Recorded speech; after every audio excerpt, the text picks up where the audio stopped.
सुपारीच्या साहाय्यानं किंवा सुपारीच्या मदतीनं आपण रांगोळी कशी काढू शकतो तर सांगते मी तुम्हाला व्हिडिओमध्ये पुढं.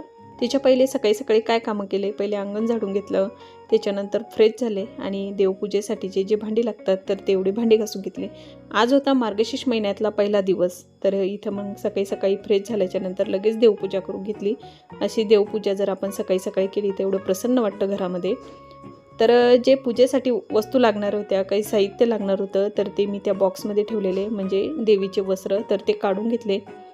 ह्या पूजेमध्ये वनस्पतींच्या म्हणजे झाडांच्या 5 डहाळ्या लागतात, तर त्या डहाळ्या तोडून आणल्या, त्या स्वच्छ धुवून घेतल्या. त्याच्यानंतर लगेच उंबरठ्याचं पूजन करून घेतलेलं आहे. तर इथं मी आता तुम्हाला पुढं समोर दाखवते. तर पहिले हळदीचं लेपन करून घेतलेलं आहे. याचा डिटेल व्हिडिओ मी म्हणजे अपलोड केलेला आहे की हळदीचं लेपन कशा पद्धतीने करायचं आणि हळदीचं लेपन केल्यानं काय होतं. तर इथं मग माझं हळदीचं लेपन करून झालेलं होतं. दोन्ही साईडनं 2 दिवे लावून दिलेले.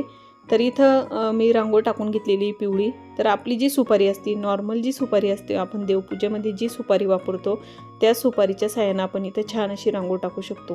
तुम्ही पाहिलं असेल, इथे मी एक सुपारी घेतली आणि बोटाच्या साहाय्यानं असं गोल करत होते, तर आपोआप त्याला गोल आकार येत होता. तुम्ही पाहू शकता, एकसारखा असा हा गोल आकार आलेला होता आणि एवढी सुंदर ती रांगोळ दिसत होती. तर ज्यांना रांगोळ येत नाही ना, तर त्यांच्यासाठी तर हा एकदम बेस्ट ऑप्शन आहे की ह्या पद्धतीनं तुम्ही रांगोळ काढू शकता. एकदम झटपट पण होते आणि वेळ पण कमी लागतो आणि रांगोळ दिसायलाही खूप सुंदर दिसते. त्याच्यानंतर पूजा मांडायची होती, तर पूर्ण साहित्य इथं मी जवळच काढून ठेवलेलं होतं पूजेमध्ये जे लागतं त्या वस्तू.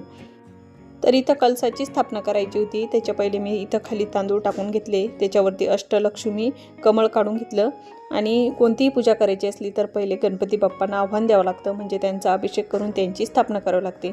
इथं गणपती बाप्पा स्थापना करून झाली. त्याच्यानंतर कलसामध्ये ज्या वस्तू म्हणजे डहाळ्या आणलेल्या होत्या त्या टाकून दिल्या आणि इथं मुकुटा कलसाला लावून घेतलेला आहे. खूप सारे गुलाबाचे फुलं होते, ते इथं मग देवी मातेसाठी इथं मी गुलाबाच्या फुलांचाच एक छान सुंदर हार बनवला. त्याच्यानंतर इथं म्हणजे पूर्ण पूजा व्यवस्थित मांडून झालेली आहे. याचा डिटेल व्हिडिओ मी म्हणजे अपलोड केलेला आहे. परत इथं मी सुपारीच्या साहाय्यानं छानशी रांगोळ टाकून घेतली. इथं मग मला पोथी वाचायची होती, लक्ष्मी मातेची पोथी वाचून घेतली. त्याच्यानंतर लगेच आरत्या करून घेतल्या. तर इथं माझी पूर्ण पूजा करून झाली. संध्याकाळची वेळ झालेली आहे. इथं मी स्वयंपाक केला, नैवेद्याचं ताट काढून घेतलं, त्याच्यावरती एक तुळशीपत्र ठेवलं. तर अशा पद्धतीनं आजची पूजा केलेली आहे. तर कसा वाटला तुम्हाला छोटासा मिनी ब्लॉग हे नक्की कमेंट करून सांगा आणि तुम्हाला खरंच व्हिडिओ आवडला असेल तर जरूर एक लाईक करून जा. बाय.